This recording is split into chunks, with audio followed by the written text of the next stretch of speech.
Today, I would like to teach everyone about a new technique called same gate switching to make circuits which will oscillate at megahertz frequencies.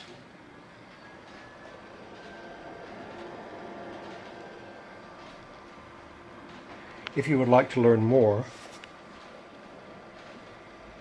then please watch on.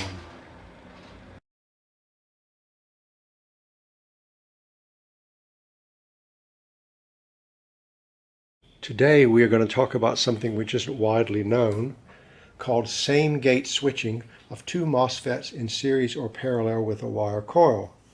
And we've made a little demonstration circuit here. Here's one of our MOSFETs on a heat sink, another MOSFET on a heat sink. These are standard ZVS MOSFETs of about 250 volts. And here's our wire coil here. We have a ferrite ring with 12 turns of primary and 12 turns of secondary wire wrapped around it. And there's a light bulb here to test how much power is coming out of the secondary bulb. So by this switching mechanism we're going to use here, we turn on a power, say to 20 volts, 0.4 amps, and that makes this light bulb come on. And it's not just DC power going through it, but it's coming at very high frequencies like 4.1 megahertz. So it's very interesting. We've got a new high frequency circuit. Let's see how it works.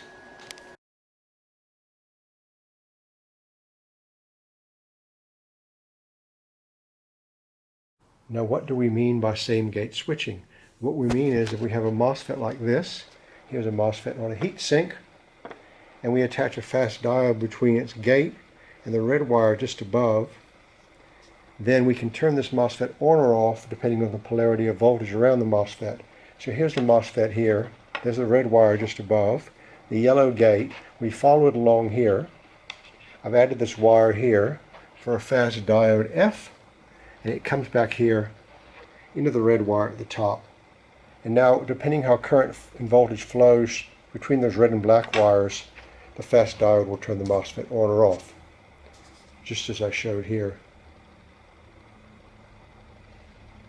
And we've not only done it for one MOSFET, but we've done it for two of them. Two switches works a lot better than one.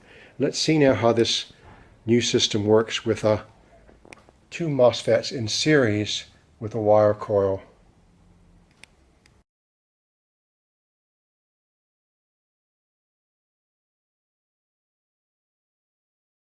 Next, we're going to show a working example of same gate switching when two MOSFETs are in series with a wire coil. And that's the circuit we have here on the table. What we have here, we have a power supply here, goes to a 3 ohm resistor to control current. Here's our first MOSFET with a fast diode to switch it on or off. 470 ohm resistor here, just like in 0 volt switching. Goes in series through a red primary coil down to a second MOSFET of the same kind, and interacts by Lenz's law with a secondary that'll turn on an LED. Here's the first MOSFET. See, it goes in series to this red coil, and the white one turn on the LED. Continues downward in series to the second MOSFET. So all the current going through the power supply will be going through the primary coil. So we turn it on here. Starts to turn on about 11 volts, 0.3 amps. We get a weak light. We get 4.2 megahertz oscillation. 4 million times per second. As we go to 20 volts,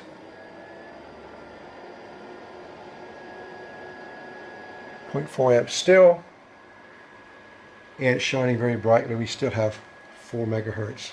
Now this isn't AC power, this is pulse DC power, because what happens is the currents can only go one way through the MOSFET, so it's going from red to black, only in that direction, still in that direction, red to black. So current is pulsing that way repeatedly through the red primary coil. It's not going back and forth in an AC sense. Pulse DC here is creating a Lenz oscillation there, and that's what's turning the light on. And it's running at 4 megahertz. And here's the circuit if you want to review it further.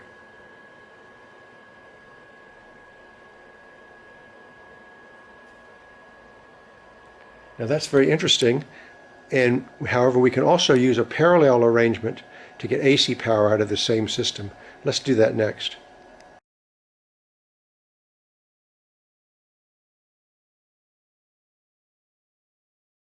Next, we're going to show same gate switching when the two MOSFETs are in parallel with a wire coil. There's one MOSFET, there's the other MOSFET, and here's a wire coil.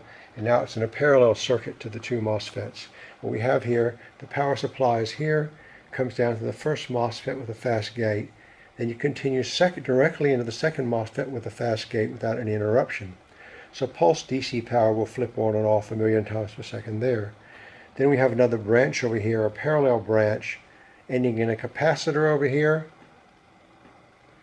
with the wire coil above it and a secondary. So as the capacitor charges and discharges, we'll get an AC flow of current in and out of the primary wire coil and also out of the secondary, which will light up an LED. Let's turn it on now and see how it works. It starts to come up about 10 volts as the MOSFETs turn on. The light bulb just turns on a little bit. And already we've got 3.1 megahertz. As we go to 20 volts, it's very bright again. A lot of currents going through their AC current.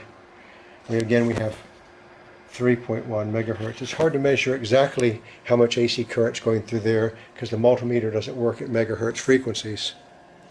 So now you see we've made the same gate switching series work not only in series where the wire coil is here, but also in parallel where the wire coil is out here with the capacitor flipping back and forth. So a lot of versatility to this system and probably a lot of uses.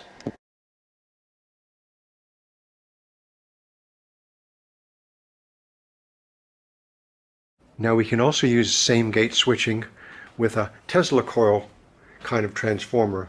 We have 8 primary turns and 800 secondary turns. However, to make this work because of the resonance of the coil, it has to be a parallel circuit, not a series circuit, and we have to tune the capacitor very carefully. By trial and error, I find we need 2.2 nanofarads to make this work, and you can't go too far out of that range. Let's turn on the power now, and we'll look for wireless power coming out of the top of the coil on a little wire. There's the top of the coil, there's the wire, and you can see this light bulb's lighting up quite nicely. And it's wireless. The frequency is not that well defined, about 1.4 megahertz. We can go a little bit higher, say to 22 volts, 1 amp for example, 25 volts. And we get quite a lot of wireless power out of it. So this system definitely works, but you have to tune the capacitor for the LC circuit very carefully, and it isn't quite as good as 0 volt switching because the frequency is not defined. The resonant frequency of this coil is 860 and we're getting close to it, but I don't really know whether this is as good as 0 volt switching. We also get lots of light coming off the top of the coil, as you can see, and off this wire. So it's possible, but I don't know whether this is as useful as the low voltage applications. Thank you very much.